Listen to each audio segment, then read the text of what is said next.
In lieu of question period being absent for the next week and a half, because, you know, politicians like to have extended vacations, and it is what it is, we've got some videos lined up of, you know, blasts from the past. And today we're going to be taking a look at, well, a couple different clips. So we're going to start off with just a throwback to when the Liberals, or Justin Trudeau, I don't know how to word this properly.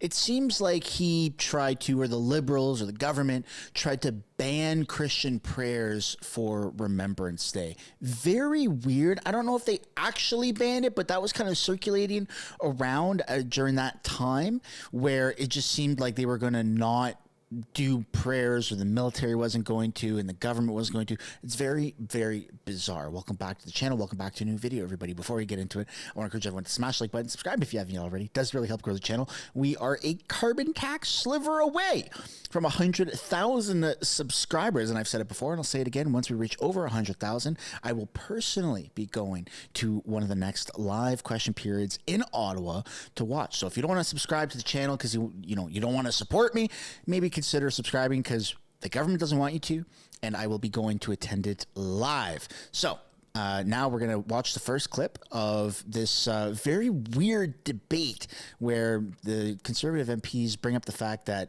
hey man, they should be allowed to pray on Remembrance Day. Then I have député de Banfairtree. Each year on November 11th, we gather to remember those who have made the ultimate sacrifice in defense of our nation. But now, under this Liberal government, our military chaplains are being told they can't even pray for the fallen. During World War II, chaplains led prayer on the boats on the eve of the D-Day landings. And chaplains have provided last rites to dying soldiers in the fields. But now, the Prime Minister is telling Canadians that on Remembrance Day, they can't even pray for those who fought for our country? What is going on, Mr. Speaker? Here, here.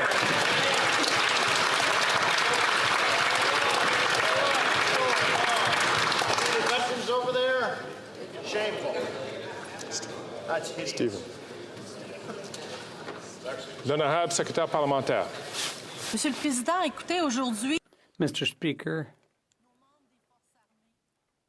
I'd like to give a shout out to our veterans and all those who've served our country. Everyone, to all these people, we need to say thank you. Thank you to the men and women who, particularly at this point in time, are defending what we do. And November 11th, as it is for many of my friends and colleagues here, on November 11th, we will remember and we will never forget everything our veterans have done for us. Thank you, Mr. Speaker. Wow. Shameful. Wow. That's a shameful answer. Wow. Unacceptable.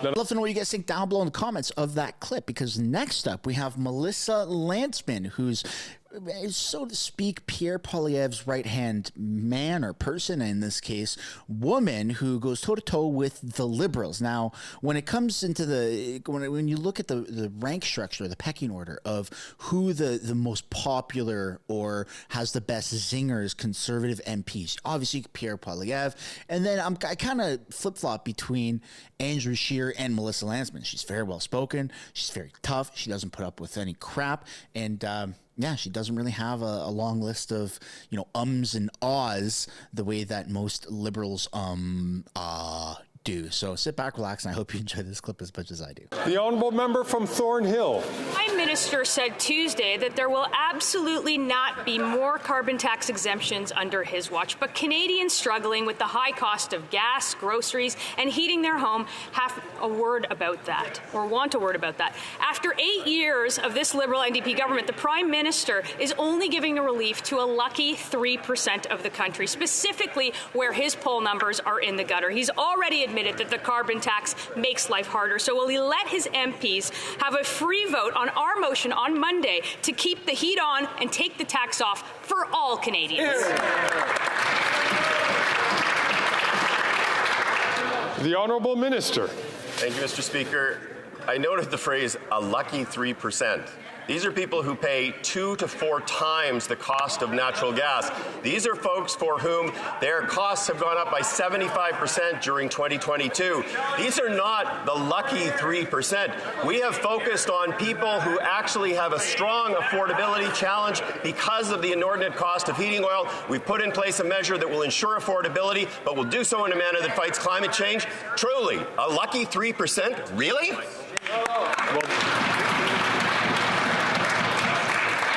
The honourable member from Thornhill. Mr. Speaker, this is exactly what the Prime Minister does when he's desperate and flailing, not confident about his leadership.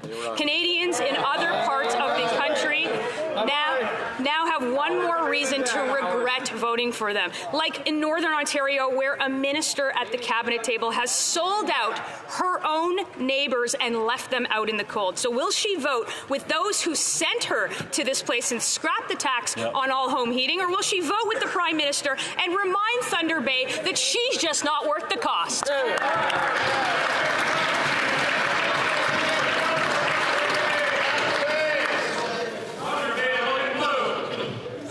The honourable member, Minister. Thank you, Mr. Speaker.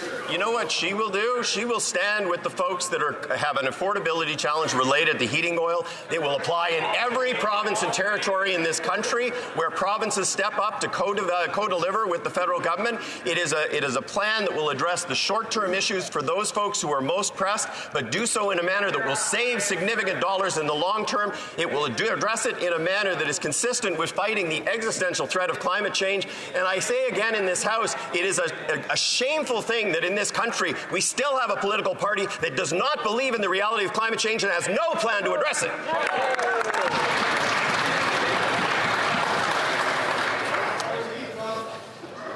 The honourable member from Dufferin-Caledon. Actually shameful is how they continue to divide Canadians every chance they get. Now it's about heat. Siggy in Dufferin just paid $100 to heat his home for 1 month. $100 in carbon tax. In the Maritimes, Siggy would pay $0, dividing Canadians. Siggy's on a fixed income. He can't afford it. They're basically saying to him he should freeze in the dark. Why don't they stop dividing Canadians? And will they take the tax off so Siggy can keep the heat on?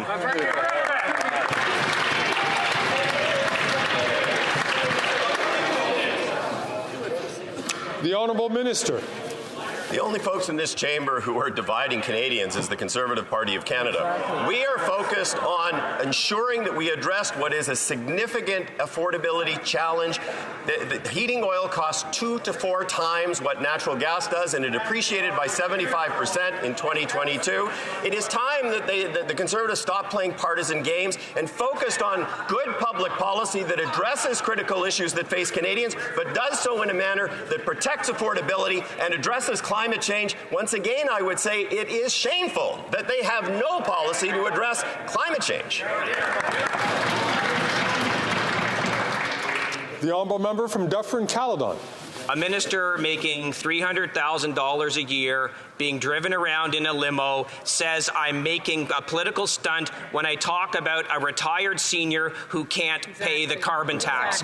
This behavior by them is disgusting, and not all Liberals have to behave that way, because on Monday, a common sense Conservative motion to axe the tax will take place. They don't have to behave like a limousine Liberal minister. They can stand up for their constituents. They can vote to take the tax off so people like Siggy can keep the heat on.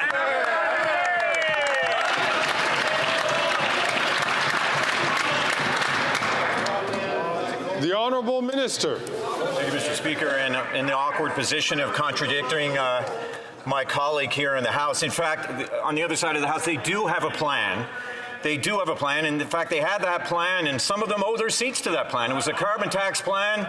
It was the Aaron O'Toole Christmas wish book of greeny things that this Conservative Party will pick out just in time for the holiday season.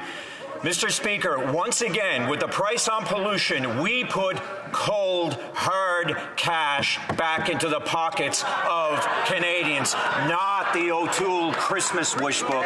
Thank you, Mr. Speaker. Alors. Order.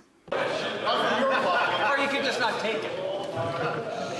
I'm certain all members, I'm sure that all members would like to hear the question from the honourable member for Haut-Saint-Charles. Mr. Speaker, let me give you a few facts. The carbon tax affects the price of food in Quebec, and the second tax will apply to Quebec. The Bloc wants to hike Liberal taxes on gas and food. A record number of Quebecers use a food bank each month. The PM has just announced a carbon tax break, but only for Atlantic Canada. This is unfair and illogical. Will the Liberals vote with us on our common sense motion to eliminate the carbon tax on all forms of heating for all Canadians? The Honourable Minister. Thank you, Mr. Speaker. The price on the pollution puts more money back in the middle-class Canadians' pockets. Climate change, we know that the leader doesn't believe in what I've just said, but does my dear colleague agree that we need to meet with former colleagues from the University of Laval for a 101 class on the price on pollution? The Honourable Member for Haut-Saint-Charles. Mr. Speaker, I'd like to tell my colleague, the member from Quebec, that his Atlantic colleagues had another version of the price on pollution, as he calls it. What we saw in Atlantic Canada, that people were struggling in Atlantic Canada, and the Prime Minister had to flip-flop and eliminate the carbon tax. What we're asking is to be fair for all Canadians and Quebecers, because the federal carbon price also increases the carbon market in Quebec, which has doubled. So will the Bloc vote with the Liberals and perhaps the NDP to cut the carbon tax for all home heating? The Honourable Minister. Thank you, Mr. Speaker. I don't count one or two or three, but 4 members from the Leaders' Caucus that supported a price on pollution in Quebec. How many others, Mr. Speaker, are hiding that have changed their opinion since they became Conservatives? And the message I have for them, Mr. Speaker, is to don't be afraid of their leader and to respect their opinion, Mr. Speaker. That is the end of the video, folks. I'd love to know what you guys think down below in the comments about any of the debating points that did surface in this video clip. On your way out, I'd really like to encourage you guys to smash the like button, subscribe if you haven't already, and I hope you consider turning post notifications on. So that little bell icon that shows up, it's absolutely free to do so. It just adds a layer of insurance, a free layer of insurance, to make sure you can actually be notified of upcoming videos, but more importantly, live streams, the question period, live debates that happen. You might be subscribed, you might get notifications just from subscribing, but that bell icon will just ensure another layer of protection so you can actually be notified of those streams when they do go and happen in real time. Thanks for watching, and I will see you all in the next one. Bye for now.